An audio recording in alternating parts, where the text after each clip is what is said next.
What's in the box? Here we are. Home delivery. As the seasons sort of move through, the boxes do as well. You know that. We know that the ingredients change.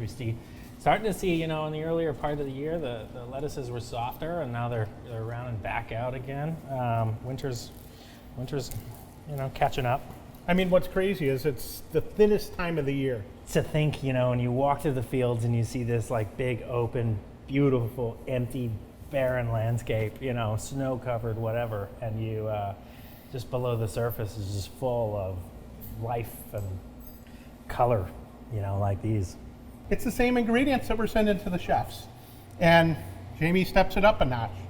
And I'm going to just show you how you can come in if you got a limited amount of time at lunchtime, and you can throw something together, and you can eat healthy, and you can eat good, and it doesn't take a rocket scientist or a chef to be able to produce something good to eat.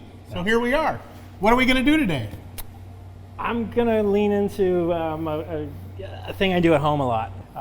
Basically a rice dish. It's super crispy on one side, and it's buried in vegetables on the other.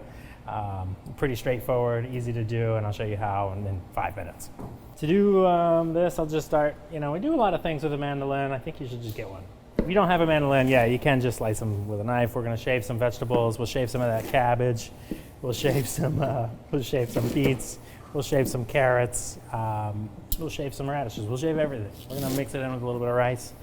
We're gonna sear it hard in a hot pan. And it's yesterday's rice, which is really important. And make it crispy, and that's it.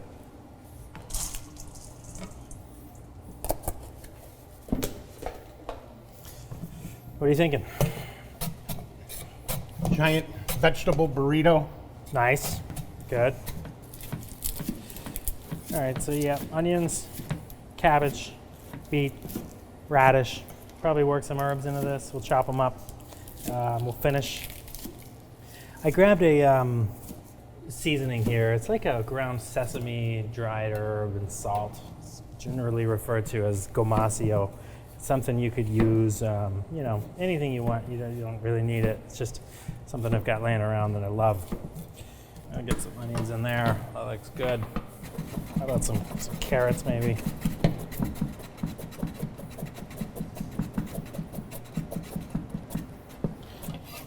Just mix this situation up. Right now I don't have anything in here but veg and rice. You don't really need anything. You'll see it'll kind of stick together like a pancake. Ideally, we'll get a nice flip on it. The idea is that the starch from the rice really holds it together. All right, well, you also see here we've got like a non-stick pan. If you've got a non-stick pan, that's fine, use it. Just don't get it too hot. Those things don't like, super high temperatures. I like these cast iron pans. Any kind of like steel pan with a flat bottom is ideal because you can get them really hot.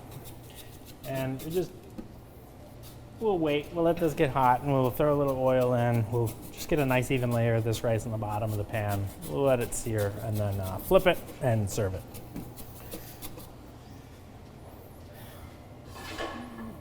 All right, this feels sufficiently hot. This is what you want. You want just sort of like just light smoking pan, not crazy, just getting there. It will continue to rise this temperature as we cook this.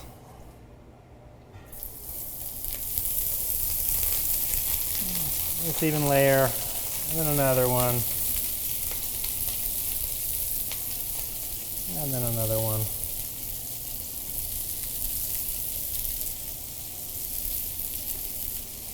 Now this is where you can go wrong right here. Don't touch it. Don't stir it. Don't think about it. Just let it exist. The steam from the rice and the moisture from the vegetables are going to cook themselves. I went in raw here, but this thing's going to come out cooked. You clean it up a little bit on the edges, but don't stir it. You can see it's starting to kind of free up a little bit as one. I'm just going to give it just a little gentle, easy pass of oil right around the edges. What that's going to do is sort of work its way back down and underneath. Now it's really going to start to fry. There you go. You see that? Good. Now it's done. We're going to let it sit a little longer. It's going to keep going. start to see the cabbages are starting to steam. The carrots are starting to go a little translucent. It's hot. This will be done in 3 minutes. Okay, yeah. So this is ready. We're gonna flip. It's kind of moving in one unit.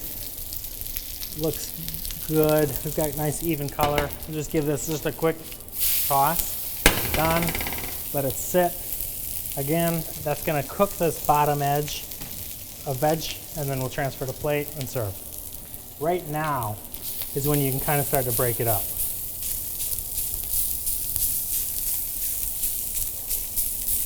Okay, great.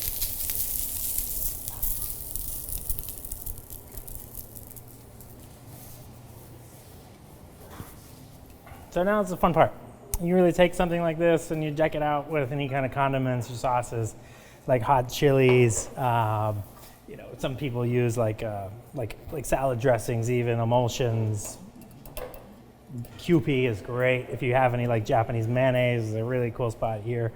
I'm using this. It's a dried herb and sesame blend, referred to sometimes as like gomasio. Sometimes there's seaweed in it. Sometimes there's salt, whatever. We'll get into that. This guy will just, we'll take any of those like micro greens or herbs. I like these micro herbs right now. It's really the best of the day. Celery, sometimes parsley, chervil, radish, beet, carrot. This is gonna top this dish, and we'll just call it here. Simple, easy, 3 to 5 minute leftover champion. This looks great. Yeah, yeah. It's colorful. Eat with your eyes, right? Yeah, every day is different too. I always it's gonna say, change colors tomorrow. Eat the rainbow. Yeah, good. I love seeing some of the raw in there too. Cool. But yeah, I don't know. I think it's just like an easy potluck staple for us in the kitchen and at home. The amazing part is, we were doing winter radishes, we're doing potatoes, we're doing onions, we're doing beets. It's like there's a million ways to be able to cook them. You could keep getting those same ingredients from now until the rest of your life, and you can still come up with something fun. Yeah, that's the point. That's the true. point. That's good. Well, that's a wrap. That's a wrap.